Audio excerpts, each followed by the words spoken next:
Three, two, one.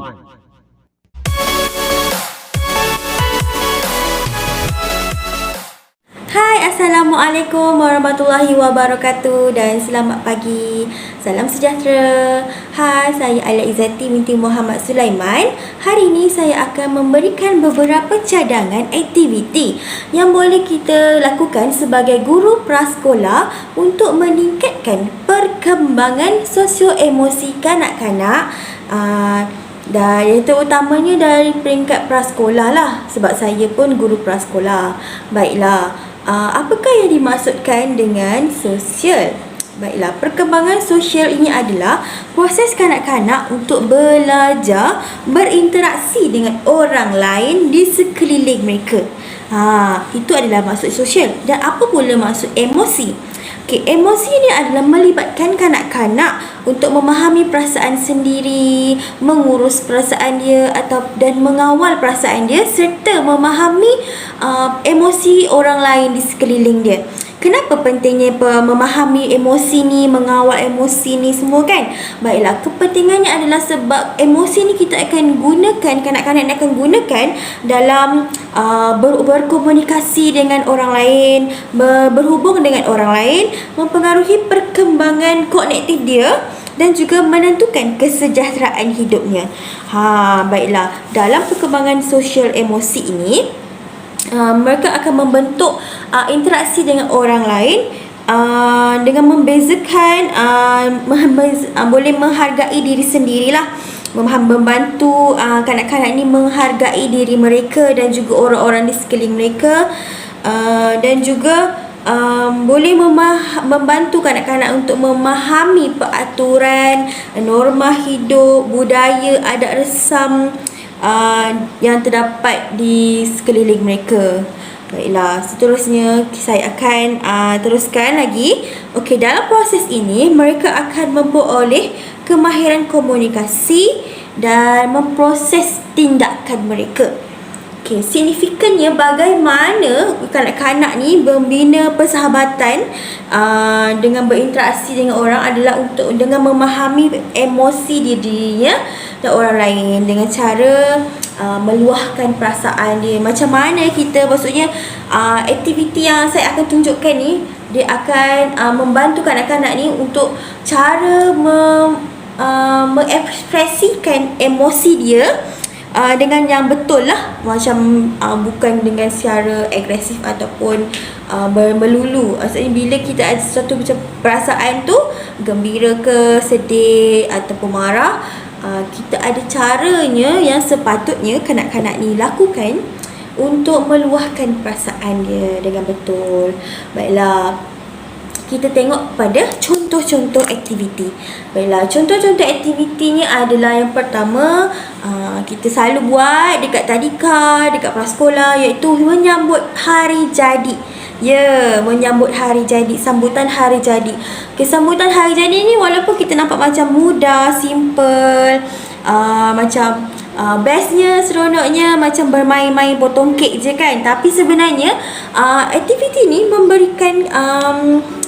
memberikan kesan yang mendalam pada diri anak-anak. Baiklah, kenapa saya kata aktiviti sambut hari jadi ni boleh memberi kesan kepada emosi kanak-kanak? Kerana bila kita sambut hari jadi, mereka akan rasa diri dia dihargai. Perasaan dihargai ni adalah perasaan yang sangat bagus kerana dia boleh mengembangkan sosial dia. Bila kita rasa diri kita dihargai, dia akan rasa berkeyakinan diri. Jadi dia boleh membantu memperkembangkan sosial dia. Dia sebagai guru berperanan untuk merancang satu aktiviti sambutan hari jadi ni bagi menggalakkan keyakinan diri dia dengan bermulanya kita mengajar mereka menghargai diri dia, menghargai hari lahir dia sendiri. Itu adalah tentang aktiviti hari jadi lah. Baiklah, yang kedua, aktiviti yang selalu kita buat semasa hari jadi juga adalah aktiviti bermain, ataupun waktu kelas pun kita boleh buat aktiviti bermain kan. Okey, antaranya aktiviti yang bermain yang saya akan sentuh adalah contoh aktiviti kursi berlagu ataupun musical chair. Baiklah, permainan musical chair ni permainan yang sangat seronok, memberikan perasaan yang gembira kepada anak-anak ni, kerana permainan yang bermain adalah fitrah kanak-kanak kan. Jadi kita tidak bolehlah menafikan permainan ni adalah sesuatu yang bukan satu pembelajaran bagi kanak-kanak. Baiklah, kerana bila bermain musical chair ni, pertama mereka akan kognitip mereka akan berhubung. Mereka akan belajar untuk mendapat ataupun merebutkan kerusi yang kosong untuk mereka duduk kan. Tapi bila kita nak tengok dia emosi dia, macam mana dia mengawal emosinya bila dia tak dapat kerusi tu, cara yang macam mana cikgu ataupun guru ni untuk counter dia punya emosi ketika anak-anak tak dapatkan kursi lah. Bila dia kadang-kadang kalau kanak-kanak ni yang tak boleh mengawal emosi, dia akan melalak, menangis ataupun mengamuk ke. Jadi sebagai guru, kita akan peranan guru adalah kita kena bagi tahulah ini adalah satu permainan, dan permainan ni ada resapnya, ada kalah, ada yang menang. Dan yang seterusnya, bila kita dah kalah, kita kena terima, dan kawan-kawan jangan gelakkan. Itu adalah satu galakan yang sangat penting, tidak menggelakkan kawan-kawan yang lain, tapi malah memberikan kata-kata semangat. Contohnya apabila kanak-kanak yang tak dapat kerusi tu, kita boleh berikan dia satu tepukan, ataupun kata tak apa, bagus, kita bagikan satu pujian ataupun rangsangan kepada kanak-kanak ini, supaya dia tidak merasa rendah diri ataupun menjadikan dia kurang keyakinan diri lah. Okey, seterusnya adalah yang ketiga, aktiviti nyanyian dan juga aktiviti mengenai emosi, dan terdapat dalam di SKP prasekolah, dan iaitu pembelajaran KN diri KD 1.1.1, memahami emosi diri, marah, sedih, gembira, dan juga memahami dan boleh menceritakan emosinya. Baiklah, aktiviti ni saya buat dalam kelas. Okey, kita boleh tengok dalam video ni. Boleh isi induksinya. Saya mulakan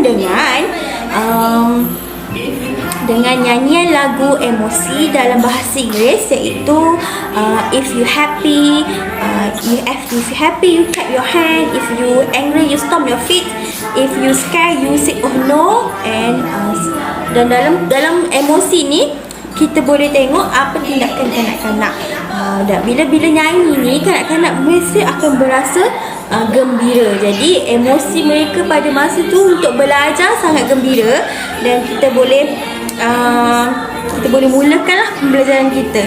Dan seterusnya adalah pada sesi pengajaran, saya mulakan aktiviti dengan permainan teka-teki. Okey, permainan teka-teki ini adalah untuk merangsang minat mereka untuk belajar dengan cara yang lebih baiklah. Permainan ni kanak-kanak perlu mengambil satu sampul surat, dan kemudian mereka akan melakonkan watak ataupun emosi yang telah saya letak kat dalam tu, dan kawan mereka akan teka. Emosi yang saya letak adalah emosi marah, gembira, sedih, dan juga terkejut. Okey, emosi-emosi ni kanak-kanak boleh mengekspresikan dengan baik. Baiklah. Jadi ini adalah cadangan-cadangan untuk aktiviti yang kita boleh buat dalam bilik darjah, dalam kelas, dalam sekolah, untuk meningkatkan perkembangan sosio-emosi anak-anak. Baiklah, sekian saja daripada saya, Ala Izzati binti Muhammad Sulaiman. Sekian, terima kasih.